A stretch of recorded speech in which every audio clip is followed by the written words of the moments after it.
Welcome everyone.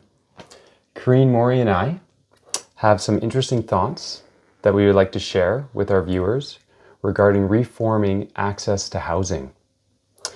In our society, certain messages persist, painting a bleak picture that Canadians may never attain the dream of owning their own home.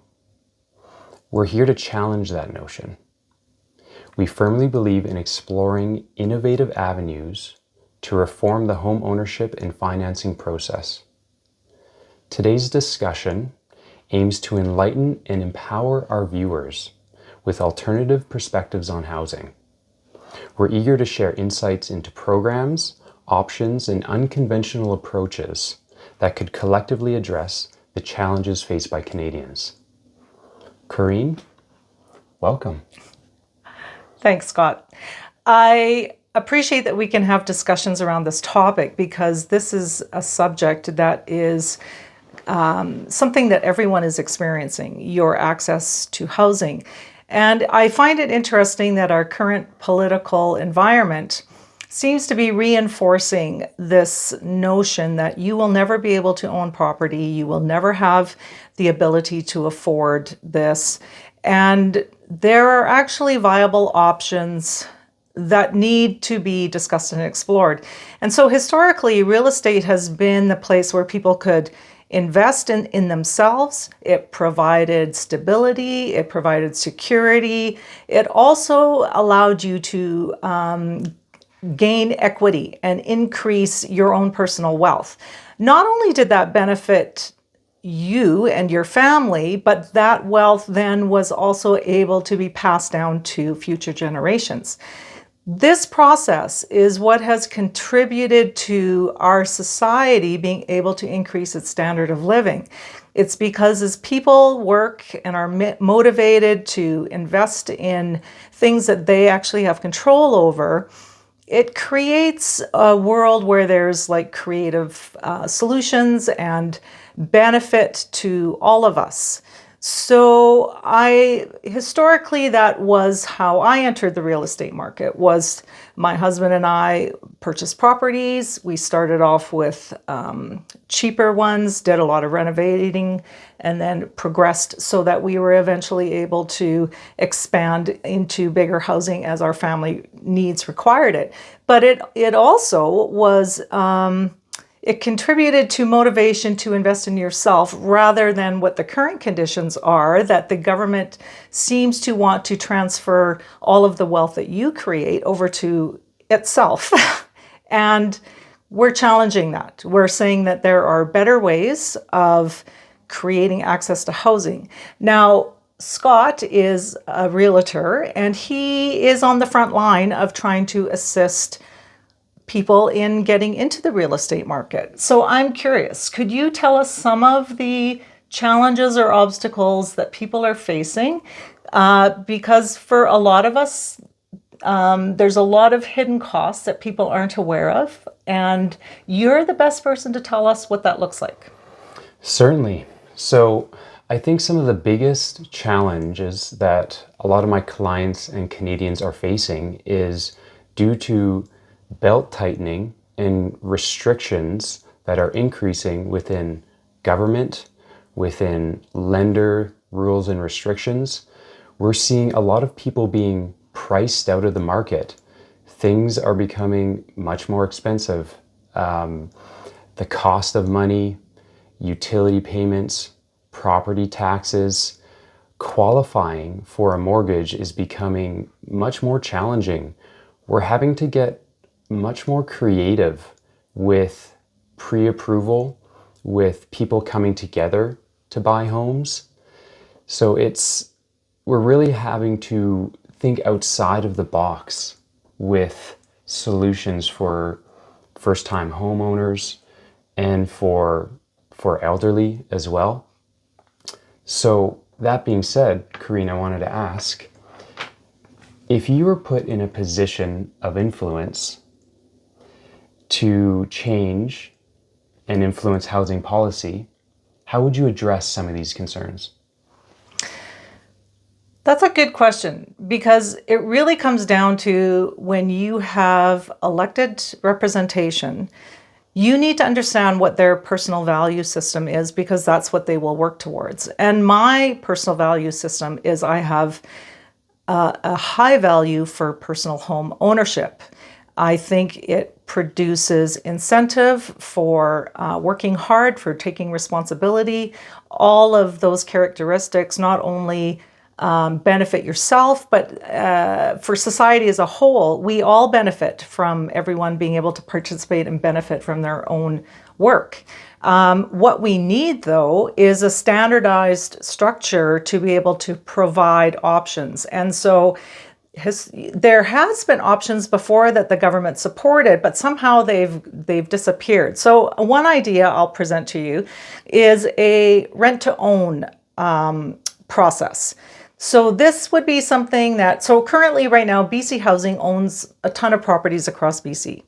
It would not be hard to divide all of those units into either a strata title or a unit that is part of a share. It's all in visible lines and terminology. There's nothing required in terms of the actual structure itself to create divisions around units that could be available for purchase rather than always pushing for you to be in the rental market. So one possibility that I think is quite viable is that we create a rent-to-own program that is attached to the person. It's not attached to the building. You qualify, so no matter what building you want to be in, this is an option. So you would start an agreement where the purchase price is agreed on at the beginning. There is a term involved. You can decide 1, 3, 5 years. You pay rent, but a portion of that rent would be allocated into a trust fund for you. That at the end of this term, that money, which is sort of like a forced savings plan, is going to be your down payment for the unit. So then when the term ends, automatically you've built a credit rating, you've got your down payment, there'll be an agreement in place with the financial institution that this just rolls now into you owning the property and it's already, you've already accessed the mortgage required. So these are actually really viable solutions. It just requires some better regulation and sort of risk elements that financial institutions require. These are things that could be backed by the government, where we're supporting people to move into this rather than always being enslaved to housing conditions that you have no control over. But I know that you have also explored a lot of different ideas on how to get into the real estate market. So why don't you tell us about those? Certainly. So recently I've joined Coho BC. Coho BC, or Co-Housing British Columbia, is a group of agents that specialize in co-ownership purchases. Co-ownership, in my opinion, is a great way to address some of the issues that a lot of British Columbians, a lot of Canadians are facing. Right now, $1 million property is out of the budget for a lot of folks. However, if 2 or 3 parties were to buy that property, split it in half or split it in thirds, the accessibility of that property becomes a lot more feasible. Yes, so that being said, the challenge with doing this is that lenders will not finance a portion of a property. Lenders are not willing, typically, to loan on a 50% share on a piece of land or a third share on $1 million home. If we can work together to create an ironclad co-ownership agreement standard where lenders are more inclined to lend on the property so that the exit strategy, so that the resale value is there, then this solution would be amazing for Canadians. This would allow accessibility to housing, to land, to a degree that would have a very positive impact in our world. If you have any questions about this, please reach out to me. I love talking about it. I think it's a very viable solution moving forward. Now, another thing that we've discussed, Corinne, is something that's come down the pipe in a lot of municipalities in BC, which is Bill 44, the Housing Statutes Amendment Act. I was wondering if you'd be willing to share your perspective on this. This is concerning because there are different levels of government that all have their own jurisdictions or their realms of authority. And the one that's closest to you is your local government. This is where you have impact on how your home environment looks. So, what kind of stores you want or don't want, how many parks you want, what kind of homes and residential access that you like. Typically, the local community has been able to participate in those decisions. Right now, there's legislation that has been downloaded from the provincial government where they are going to be overriding municipal authority. And so now, under the guise of that we're in a housing crisis, they are pushing a development act through that dictates to municipalities what their densification policies are going to be. So currently, we'll use Nelson as an example, the city is now amending its bylaws that every single lot can accommodate up to 4 units. Now, I appreciate the fact that there's a push on developing more housing, but this also has to be coupled with responsible development. And in order to create a town where you can enjoy the services that are provided without it being overcrowded and not being stressed with having water restrictions, or even in this case, the city of Nelson has been dumping its sewage into the river, we're putting a burden on the environment by trying to push too many people into a small footprint that is not built to do that. And the difficulty is that the province has also made it illegal to have public hearings now. So our ability to participate in those decisions has been removed. So these are things that are concerning because we are putting ourselves in a position where we could be experiencing some deterioration of how our communities thrive and function, and we don't have a say in being able to adjust what the decisions are. What are your thoughts? I totally agree that, I don't agree with densification. I think urbanization, generally speaking, has a cost. I've seen a lot of pushback with parking in the city of Nelson. Densification, I think that the infrastructure falls on the tax base. I think we shouldn't compromise the quality of our housing for the quantity of it. The amount of housing is important, but we should not be compromising our standard of living in our communities based on provincial rule. So that being said, Corinne, what, in your opinion, are the consequences of us not acting? What's at stake?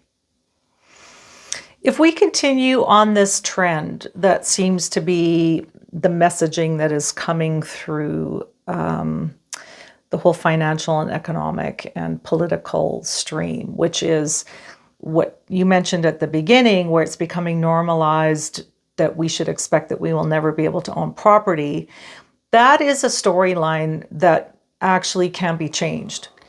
You just need people with the will and the influence that they can totally change the direction of the policies so that we can create supports for people who are really interested.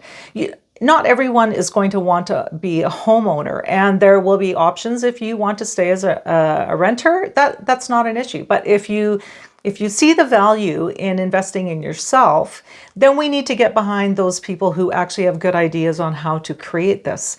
And so The whole point of government is to support the people to have their best existence, not to transfer their wealth over to the government where it is mismanaged and not used to our benefit. So what I would like to see is less emphasis on government housing that restricts the amount or the kind of housing that you can live in, that forces you into controlled environments where you don't have much choice in the kind of home that you want. And it also makes you dependent on the government, where I see the value in being autonomous, to be allowing self-organization, because I think people actually have really great creative solutions to improve the services that we provide. But there's a difference between investing in yourself and allowing the government to dictate to you how you're going to live. So that's a fundamental question to me. What about you? What are the consequences? Institutionalized housing. I think this would not be ideal for the average Canadian. This would not be ideal for me, for you, for our municipalities. I believe in the free market. I think that housing should be traded freely. And I think everybody has the access or the right to access of a home. It's the way our parents and grandparents lived, and that narrative is changing.